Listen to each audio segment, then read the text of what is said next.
बिस्मिल्लाहिर्रहमानिर्रहीम। अस्सलाम वालेकुम।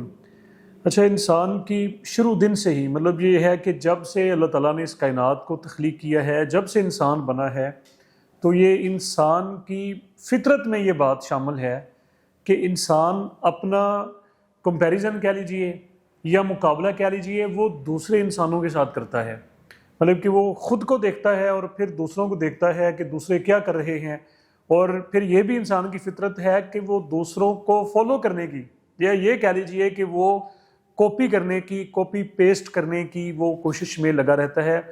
अच्छा, ये बात भी, इसमें भी कोई शक नहीं, इसमें भी कोई दूसरी राय नहीं कि जो तकाबल है, जो कंपैरिजन है या जो मुकाबला है, उसके बहुत सारी फ्यूज़ बरक़ात है, उसके बहुत सारे बेनिफिट्स हैं।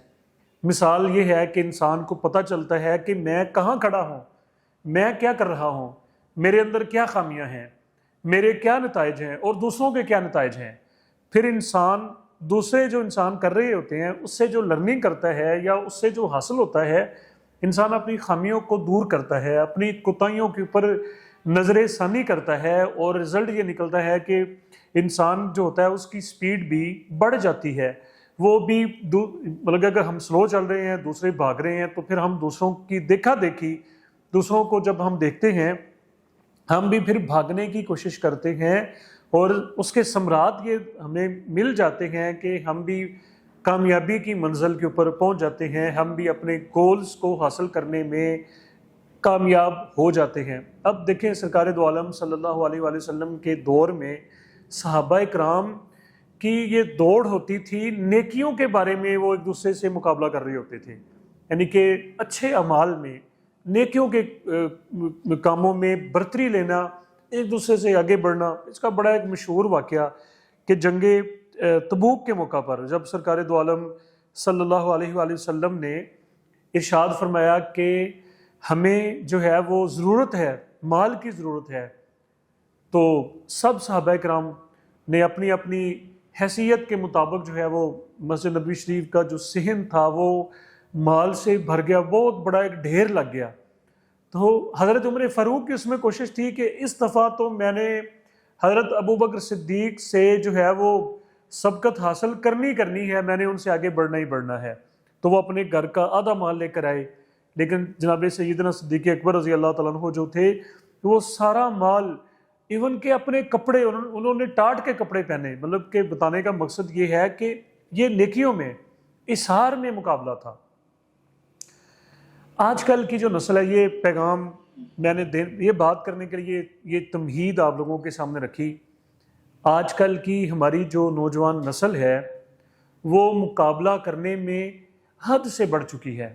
देखें, दो चीज़ें हैं, हमने मेहनत करनी है, अच्छी बात है, मुकाबले की बात है, हमने आगे बढ़ना है, हमने खूब से खूब तर की तलाश में, जुस्तजू में रहना है, हमने अपने वक्त को ज़ाया नहीं करना, हमने बड़ी से बड़ी जो है वो कामयाबी हासिल हमने करनी है। लेकिन इस मंजिल के हुसूल में, यानी कि इस रास्ते में, इस ट्रैवलिंग में, इस जुस्तजू में हम अपने आप को ही खो दें, हम अपने आप को बीमार कर लें, हम एंग्जाइटी में चले जाएं, हम एहसास कमतरी का शिकार हो जाएं।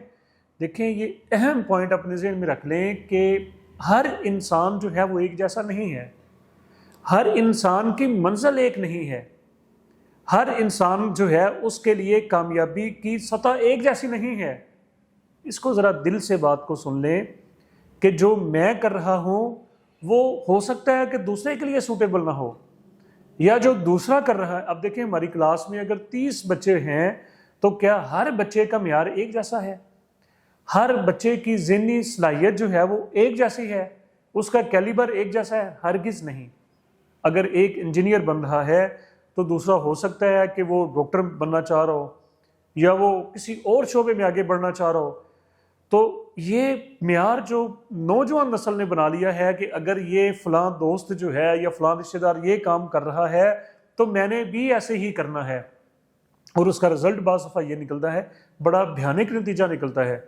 बाज़ दफ़ा बच्चे ज़ाया हो जाते हैं, बच्चे अपने ट्रैक से हट जाते हैं, बच्चे बीमार हो जाते हैं, वो जो है वो ज़हनी अमराज का शिकार हो जाते हैं। وہ بجائے اس کے کہ ہم تو یہ چاہ رہے ہوتے ہیں کہ ہم نے اچھے اداروں میں ان کو بھیج دیا، ہم نے پیسے لگا دیے، ہم جی ان کو جو ہے وہ اچھی ان کی ایجوکیشن کی طرف بھی ہم ان کو لے کر چلے گئے، لیکن اس کا رزلٹ یہ نکلا کہ بچہ بجائے کامیاب ہونے کے وہ بچہ اپنی صحت بھی گنوا بیٹھا، اور بچہ جو ہے وہ منزل تو کیا اس نے حاصل کرنی تھی وہ اپنے آپ سے بھی گیا۔ جو اصل میں کہنا چاہ رہا ہوں، شاید میں آپ لوگوں کو سمجھا پا رہا ہوں یا نہیں سمجھا پا رہا، کہ دیکھیں ایک چیز ہے ہماری محنت، ہماری اسٹرگل، اور دوسری چیز ہوتی ہے اللہ تعالیٰ کا فیصلہ، اللہ تعالیٰ کی تقدیر۔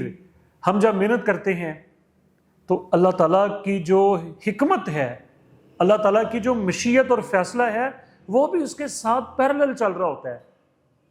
ہم فرض کر لیں ہم لاہور جانا چاہتے ہیں اور ہماری تمام تر ایفرٹ جو ہے وہ لاہور کے لیے ہے، لیکن ہماری جو سیٹنگ ہے وہ اسلام آباد میں ہو جاتی ہے، ہماری سیٹنگ دبئی میں ہو جاتی ہے، یورپ میں ہو جاتی ہے، تو ہمیں ذہنی طور پہ جو محنت کے بعد اس پوائنٹ کو ذرا اپنے ذہن میں بٹھا لیں، اپنے دل میں بٹھا لیں کہ تمام تر کوششوں کے باوجود، تمام تر ایفرٹس کے باوجود جو رزلٹ نکلتے ہیں، جو نتیجہ برآمد ہوتا ہے، اصل میں وہ اللہ تعالیٰ کی طرف سے ہماری منزل ہوتی ہے، وہ فیصلہ ہوتا ہے۔ یہ سمپل سی بات ہے، ہم محنت کریں، جستجو کریں، بھرپور سٹرگل کریں، ایڈی چوٹی کا زور لگائیں، اور ان تمام چیزوں کے بعد جو رزلٹ حاصل ہو وہ اللہ تعالیٰ کی مشیت ہے۔ اس کو کیوں نہیں مانتے ہم لوگ؟ یعنی کہ جو ذہن پھر ہمارا کھلتا ہے جس سائڈ پہ، وہی تو ہمارا پھر پیشن اور پروفیشن ہے۔ ہم پھر کیوں ایسی ویسٹ کاموں میں اپنا ٹائم جو ہے وہ ضائع کرتے ہیں جو ہماری منزل ہی نہیں ہے؟ تو آخری بات یہ ہے کہ اپنے آپ کو اللہ تعالیٰ کے بھی حوالے کریں۔ اللہ تعالیٰ کی جو رضا، ہم جہاں پر ہیں کیا یہ اللہ تعالیٰ کی رضا نہیں ہے؟ کیا ہم اس ٹائم سے باہر آ سکتے ہیں؟ کیا ہم اس نیٹ ورک سے باہر آ سکتے ہیں؟ ہرگز نہیں۔ جو اللہ تعالیٰ نے ہمارے لیے منزل لکھ دی ہے، ہم محنت ضرور کریں۔ محنت دیکھیں، کنفیوژن اسی میں پیدا کر رہے ہیں لوگ آج کل کہ جی محنت اور اللہ تعالیٰ کی جو مشیت ہے، یہ دونوں چیزیں لازم و ملزوم ہیں۔